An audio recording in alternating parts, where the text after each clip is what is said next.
இந்த காச கேட்குறவங்களுக்கு மதுமிதா என்ன பண்ணுவாங்கன்னா, அவங்க மேலேயே கம்ப்ளைண்ட் குடுப்பாங்களாம் போலீஸ்ல. இவங்க வந்து என்ன ரொம்ப டார்ச்சர் பண்றாங்க. காச கேட்டு நான் குடுக்குறேன்னு சொன்னாலும், இவங்க என்ன வந்து மைண்ட் டார்ச்சர்லாம் பண்றாங்க அப்டின்னுவாங்களாம். இன்னொரு ஒரு ஸ்டெப் மேல போய் என்ன பண்ணுவாங்கன்னா, இந்த மதுமிதா சர்க்கிள்லயே இருக்க யாராவது ஃப்ரெண்ட்ஸ் வந்து இவங்க ஃபோட்டோவ கொஞ்சம் மார்ஃப்லாம் பண்ணுவாங்க. ஒரு ஹாஃப் நியூடா அந்த மாரி மார்ஃப்லாம் பண்ணி, இந்த கடன் குடுத்தவங்களுக்குலாம் அனுப்பி விட்டுருவாங்களாம். இந்த பணத்த வாங்கிட்டு ஏமாத்துறது வந்து முன்னாடிலேருந்தே ஒரு வழக்கமா இருக்கு. என்ன பண்ணுவாங்கன்னா, கடனா கேட்பாங்க. கடனா கேட்டுட்டு அத திருப்பி கட்டாம வீடு காலி பண்ணி ஓடிடுவாங்க.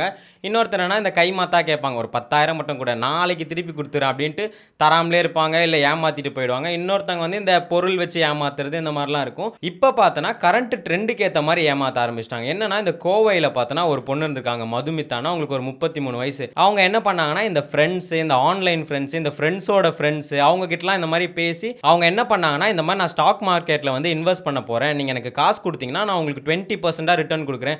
இப்போ ரூ. 1,00,000 தர்றீங்கன்னா, ரூ. 1,00,000க்கு நான் ரூ. 20,000 கிட்ட திருப்பி தருவேன். அப்படின்ற மாரி கேட்டிருக்காங்க. எத்தன பேர் கிட்ட கேட்டிருக்காங்கன்னா, ஒரு 17 பேர் கிட்ட கேட்டிருக்காங்க. கேட்டு அந்த மாரி காசு வாங்கி இன்வெஸ்ட் பண்ணியிருக்காங்க. இன்வெஸ்ட் பண்ணிட்டு ஃபர்ஸ்ட் மாசம் அவங்க சொன்ன மாரியே வந்து எல்லாருக்கும் குடுத்துருக்காங்க. குடுத்தோனே எல்லாருக்கும் நம்பிக்கை வந்துருச்சு. ஆஹா! இவங்க பரவாயில்லையே, நம்ம வந்து காசு குடுத்தா போதும், நமக்கு ஒரு ரிட்டர்ன்ஸும் குடுக்குறாங்க. அதுக்கப்புறம் அந்த நெட் கேஷும் நமக்கு குடுத்துற போறாங்க அப்படின்ற மாரி இருந்தது. திடீர்னு பார்த்தா ஒரு மாசத்துக்கு அப்புறம் ஆள காணோம். அப்ஸ்காண்டு. வீடெல்லாம் பார்த்தா வீடு பூட்டி இருக்கு. போலீஸ்ல போய் கம்ப்ளைண்ட் குடுத்தா அவங்களும் அந்த டைம்ல சரியான ஆக்ஷன் எதுவும் எடுக்கல. ஏன்னா வீடு பூட்டி இருக்கு. அவங்க அப்படியே சும்மா நார்மலா செக் பண்ற மாரி செக் பண்ணிட்டு அந்த இத அப்படியே விட்டாங்க. ஒரு வருஷமா ஆளையே காணோம். இப்ப ரீசென்ட்டா என்ன ஆயிருக்குன்னா, இந்த பாதிக்கப்பட்டவங்கலாம் அவங்களுக்குள்ள பேசிப்பாங்கல்ல. அவங்க தனியா ஒரு குரூப் எல்லாம் வச்சு பேசுவாங்க. அந்த மாரி பேச பேச அப்படியே கொஞ்சம் கொஞ்சமா லிங்க் கிடைச்சது பார்த்தா அவங்க துபாய்ல இருக்காங்களாம். துபாய்லேருந்து கொச்சிக்கு வந்து ஃப்ளைட்ல வரப்போறேன்னு சொல்லி ஒரு இன்ஃபர்மேஷன் வந்திருக்கு. இந்த நியூஸ் கேட்ட உடனே இந்த கோவையில இருக்கவங்கலாம் என்ன பண்ணாங்கன்னா, டக்குனு இந்த கொச்சியில வந்து ஒரு ஆள ரெடி பண்ணி இந்த மாதிரி ஃபோட்டோலாம் அனுப்பி இவங்க வருவாங்க, இவங்களை எப்படியாவது பேசி காரில் கூட்டிட்டு இந்த கோவைக்கு மட்டும் வந்துருங்க. நான் அதே மாதிரி அவரும் ஏதோ பேச்செல்லாம் போட்டு கோவைக்கு கூப்பிட்டு வந்துட்டாங்களாம். கூப்பிட்டு வந்தோடனே இந்த 17 பேருமே அப்படியே வெயிட் பண்ணி லாக் பண்ணிட்டாங்களாம். லாக் பண்ணி அதுக்கப்புறம் போலீஸ் ஸ்டேஷன்லாம் கொண்டு போய் விட்டதுக்கப்புறம் தான் அவங்க ஒன்று ஒன்றா சொல்கிறாங்க. என்ன ஆயிடுச்சுன்னா, அவங்க இந்த காசெல்லாம் வாங்கி வெஞ்சர்ஸில் போட்டாங்களாம். அது லாஸ் ஆயிடுச்சான். அதனால இங்கேருந்து துபாய்க்கு போய் துபாயில் போய் இதே தான் பண்ணியிருக்காங்களாம். ஒரு 2 பேர்கிட்ட காசு வாங்கி இதே ரிட்டர்ன்ஸ் நான் உங்களுக்கு தரேன்னு சொல்லி அங்கேருந்தும் லாஸ் ஆனவனே என்ன பண்ணாங்கன்னா, கொச்சிக்கு கிளம்பி போயிடலாம், கொச்சியிலேருந்து அப்படியே மலேசியாவுக்கு போயிடலாம் அப்படின்ற மாதிரி வந்தப்போ தான் கரெக்டாக இவங்க மாட்டிக்கிட்டாங்க. ஸோ இவங்க மாட்டினதுக்கப்புறம் தான் கேட்குறப்ப நிறைய விஷயம் சொல்கிறாங்க. இந்த மாதிரி ஆமாம், நான் வந்து போட்டிருந்தேன், இந்த மாதிரி காசெல்லாம் வாங்கி கொடுத்துருந்தேன், பட் வந்து லாஸ் ஆகிடுச்சு, அதனால் இப்போ என்னால் எதுவும் பண்ண முடியலன்னு. ஆனால் இவங்க வந்து எப்படி இதை வந்து ப்ரொசீஜராக பண்ணாங்கன்னா சொல்லுவாங்களாம், இந்த மாதிரி நான் ஸ்டாக் மார்க்கெட்டில் இன்வெஸ்ட் பண்ண போகிறேன், இந்த மாதிரி இன்ட்ரெஸ்ட் இருந்தால் காசு கொடுங்கன்னு ஃபேமிலியாக போயிடுவாங்களாம். அம்மா அப்பா பொண்ணு 3 பேரும் போய் பேசிட்டு சொல்லுவாங்களாம், நீங்கள் எதுவும் பயப்பட தேவையில்லை, சப்போஸ் ஏதாவது லாஸ் ஆச்சுன்னா எங்கள் அத்தையோட நிலம் ஒன்று இருக்குது, அந்த நிலத்தை நாங்கள் விற்று உங்களுக்கு காசெல்லாம் கொடுத்துருவோம் அப்படின்னு. ஆனால் இப்போ பார்த்தா அவங்க அம்மா அப்பா எங்கே இருக்காங்கன்னே தெரில. இவங்க கிட்ட கேட்டாலும் அம்மா அப்பாலாம் என்கிட்ட பேசுறது இல்லை, அவங்க என்கிட்ட கான்டாக்டே இல்லை அப்படின்ற மாதிரி பேசிகிட்டு இருக்காங்க. இப்போ காசெல்லாம் எப்படி வரும், என்னங்க எப்படிங்க திருப்பி கொடுப்பேன்னு கேட்டால் அவங்க அசால்ட்டாக சொல்கிறாங்க, நான் வந்து டைம் கேட்கலான்னு இருக்கேன், இல்லைனா நான் வேலைக்கு போய் தான் கொடுப்பேன். எவ்வளோ கடன் வாங்கியிருக்கீங்கன்னு கேட்டால் 2 கோடி வாங்கியிருக்காங்களாம்.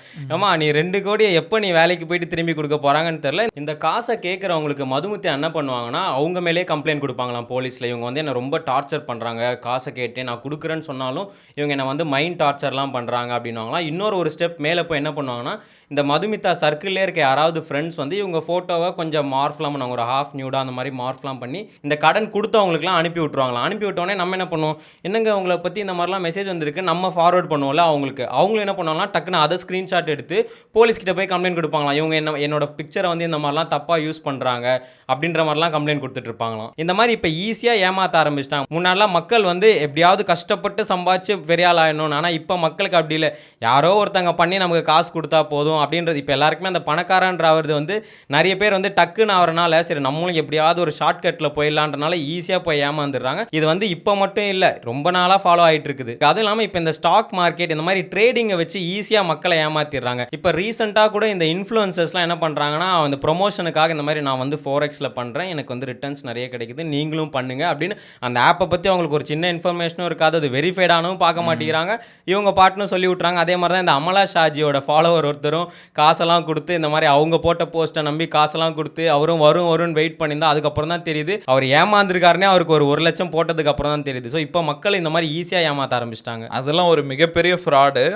இன்ஃப்ளூயன்சஸ் வந்து அதை பண்ணும்போது அட்லீஸ்ட் நம்ம எதுக்கு ப்ரொமோட் பண்ணுறோன்னாவது தெரிஞ்சுட்டு பண்ணணும். சும்மா காசு வருதுன்னு பண்ணால் இப்படி தான் பெரிய சிக்கலில் மாட்டிப்போம். இந்த மாதிரி நிறைய வகையில் ஸ்கேம் பண்ணுவாங்க. ரீசெண்டாக என் ஃப்ரெண்டு கூட கூட சொல்லியிருந்தாங்க. இந்த மாதிரி அவங்களுக்கு வந்து ஒரு 10,000 கிரெடிட் ஆயிருக்கு அப்படின்ற மாதிரி மெசேஜ் வந்து தான். அந்த காசை வந்து நீங்க வெளியே எடுக்கணும்னா ஒரு 2,000 மட்டும் டாக்ஸ் கட்டணும். டாக்ஸ் கட்டினீங்கன்னா 12,000 உங்களுக்கு வந்துடும் அப்படின்னாங்களாம். இவங்களும் சரி 2,000 கட்டினாங்களாம். அதுக்கப்புறம் வந்து இன்னொரு ஃபார்மாலிட்டி இருக்கு. அதுக்கு வந்து நீங்க 5,000 கட்டினீங்கன்னா மொத்த அமௌண்ட் வந்துடும் அப்படின்ற மாதிரி அடுத்தடுத்து சொல்லிட்டே இருந்தாங்களாம். ஒரு கட்டத்துக்கு மேல இவங்க விட்டாங்களாம், இதுக்கப்புறம் வேலைக்கு ஆகாதுன்ட்டு. அந்த மாதிரி நிறைய ஸ்கேம் இருக்கு. நம்மள ஆசையை காட்டி ஏமாத்துவாங்க. அதுக்கப்புறம் இன்னொரு ஸ்கேம் என்னன்னா, இந்த குலுக்கல் முறையில் வந்து உங்களுக்கு டூர் பேக் வந்திருக்கு அப்படின்னு சொல்லுவாங்க. நம்ம நேரில் ஆஃபீஸ்க்கு வாங்க, நம்ம மீட் பண்ணி பேசலாம் அப்படின்ற மாதிரி சொல்லுவாங்க. நேரில் போனால் ஆஃபீஸ்லாம் இருக்கும், நம்மளுக்கு குக்கர்லாம் கொடுத்து அனுப்புவாங்க. அதில் போய் நம்ம டூர் ஆனால் பேக்கேஜ் வந்து இவ்வளோ கட்டணும் அப்படின்ற மாதிரி சொல்லுவாங்க. அதெல்லாம் மாட்டினோன்னா பயங்கரமாக காசு நம்மளை பிடிங்கிடுவானுங்க. அந்த மாதிரி நிறைய ஸ்கேம் இருக்கு. அதை விட பெரிய ஸ்கேம் வந்து இப்போ இந்த ஆப்பில் வருதான். எவ்வளவோ ஆப் இருக்குது. குயிக் கேஷ், இன்னும் நம்ம வாயில் நுழையாத பேர் இன்ஸ்டன்ட் கேஷு, இன்ஸ்டன்ட் ட்ரான்ஸ்ஃபர். பார்த்தா ஃபுல்லாக மெசேஜ் வரும். ஒன்றுமே இல்லை, 2 மினிட்ஸில் உங்களுக்கு 1 lakh கிரெடிட் அப்படின்ற மாதிரி. ரீசெண்டாக கூட நான் ஒரு நியூஸ் பார்த்தேன். என்னன்னா, ஒருத்தர் ஒரு 33 வயசான ஒரு யங்ஸ்டர் என்ன பண்ணிருக்காரு, இந்த குயிக் கேஷ் ஆப்னு ஒரு ஆப்பில் வந்து காசு வாங்கியிருக்காரு. காசு வாங்கிட்டு அவர் இதை வீட்லேயும் சொல்லலை. கொஞ்ச நாள் பிரச்சனை ஏதோ போயிட்டு இருக்கு. இந்த ஆப்புக்கும் இவருக்குமே பிரச்சனை போயிட்டு இருக்கு. திடீர்னு பார்த்தா ஒரு நாள் அவங்க அம்மா அப்பா ஸ்டேட்டஸ் போட்டுட்டு கீழே மெசேஜ் மாதிரி அமைச்சிருக்காங்க. சாரி அம்மா அப்பா, உங்களை நான் ஏமாத்திட்டேன். செந்தில் நான் உங்களை பார்த்துப்பாரு. இந்த குயிக் கேஷ் ஆப்பில் காசு வாங்கினால என்னை ஏமாத்திட்டாங்க, என்னை மன்னிச்சிருங்க அப்படின்னு சொல்லிட்டு மெசேஜ் ஸ்டேட்டஸை போட்டுட்டு பார்த்தா அவர் வீட்டில் தூக்கு மாட்டிக்கிட்டாராம். ஸோ இந்த நியூஸை கேட்கும்போது என்னடா இந்த மாதிரிலாம் பண்ணுறீங்க. ஆனால் உண்மையிலே இந்த மாதிரி தான் பண்ணுறாங்க. எனக்கே தெரிஞ்ச ஒரு ஃப்ரெண்டு கூட என்ன இருக்குன்னா, இந்த மாதிரி டக்குன்னு எமர்ஜென்சிக்காக இந்த ஏதோ ஒரு ஆப்லேருந்து காசு வாங்கியிருக்காங்க. வாங்கினதுக்கப்புறம் அவங்க கரெக்டாக தான் கட்டிக்கிட்டு இருக்காங்க. கட்டினாலுமே என்ன ஆகும்னா, இப்போ நம்ம பேங்க்லலாம் போனால் இதுதான் ஒரு ஸ்டாண்டர்ட் டேக்ஸ், இதுதான் இத்தனை பர்சன்டேஜ் தான் அப்படின்ற மாதிரிலாம் சொல்லி நமக்கு மந்த்லி ஒரு இஎம்ஐ கொடுத்துருவாங்க. இதுதான் கட்டினா போதும். ஆனால் இவங்க என்ன பண்ணுவாங்கன்னா, அவங்க நம்ம காசு கொடுக்குற வரைக்கும் அவங்க நம்மளை வந்து எது ஓகே சார், வேணாம் சார், டாக்குமெண்ட் எதுவுமே வேணாம், இது போதும் அது போதும் இது போதுன்னு எல்லாத்தையும் வாங்கிடுவாங்க. வாங்கினதுக்கப்புறம் வந்து மந்த்லி இல்லை, இது ஒரு நாளைக்கு இன்ட்ரெஸ்ட் இவ்வளோ, நீங்கள் வந்து டேட் கொடுத்துருவாங்க. இதில் கட்டலைன்னா அதுக்கு ஒரு நாள் இன்ட்ரெஸ்ட், இது அந்த ஒரு நாள் கட்டலாம் அடுத்த ஒரு நாள் இன்ட்ரெஸ்ட் அப்படின்ற மாதிரி அவங்க பாட்டுன்னு ஒரு இன்ட்ரெஸ்ட் அடிக்கிட்டே போவாங்க. இவங்க என்ன பண்ணியிருக்காங்க, அந்த மாதிரி கரெக்டாக பே பண்ணியிருக்காங்க. திடீர்னு பார்த்தா என்னோட இன்னொரு ஃப்ரெண்ட் ஒருத்தங்க கால் பண்ணி, என்ன இவங்க வந்து காசுலாம் வாங்குறாங்க போல இருக்கு அப்படின்னாங்க. ஏன்டா என்னாச்சுன்னு கேட்கும்போது, இல்லை எனக்கு வந்து மெசேஜ் வந்திருந்தது, இவங்க ஃபோட்டோ போட்டு இவங்க உங்கள் ஃப்ரெண்டா, இவங்க காசுலாம் கட்ட மாட்டேங்கிறாங்க, ஒழுங்காக கட்ட சொல்லுங்கள், இல்லைனா நாங்கள் இதை பப்ளிஷ் பண்ணுறோன்னு ஒரு 3வது ஃப்ரெண்டுக்கு அனுப்புகிறாங்க. அதான் இவங்க என்ன பண்ணுவாங்கன்னா, நம்ம கான்டாக்ட்ஸ்லாம் ஃபஸ்ட்டு எடுத்துக்கிட்டு நம்ம காசு கொடுக்கலனா வந்து நம்ம ஃபோட்டோ போட்டு இந்த மாதிரி பண்ணுறியா, இல்லைனா நான் இப்படி பண்ணுறேன் அப்படின்ற மாதிரி மிரட்ட ஆரம்பிச்சிருப்பாங்க. இதே தான் இவருக்கும் பண்ணியிருக்காங்க. இந்த மாதிரி மிரட்ட ஆரம்பிச்சு ஒரு கட்டத்துக்கு மேலே என்ன பண்ணுறாங்கன்னா, மார்ஃப் பண்ணி ஏதோ நியூடான வீடியோலாம் எடுத்து கொடுக்க ஆரம்பிச்சிருக்காங்க. ஸோ அதனால் அவர் என்ன பண்ணுறது, தப்பிக்க முடியாமல் அவர் வந்து தூக்கு மாட்டிக்கிட்டாரு. இந்த வீடியோ பார்க்குறவங்களுக்கு நான் என்ன சொல்ல விரும்புனா, இந்த பணம் வந்து 10ம் செய்யும். அதனால் கடன் வாங்கணும் யாராவது நினச்சிங்கன்னா அட்லீஸ்ட் பேங்க்கில் வாங்க. அவன் ஒரு சின்ன இன்ட்ரெஸ்ட் போட்டு கொடுப்பான். அட்லீஸ்ட் மந்த்லி இஎம்ஐனாச்சும் கொடுப்பான். இந்த ஆப்பில் வாங்குறது, தெரியாதவங்க கிட்ட காசை கொடுக்கறது, அந்த மாதிரிலாம் பண்ணாதீங்க.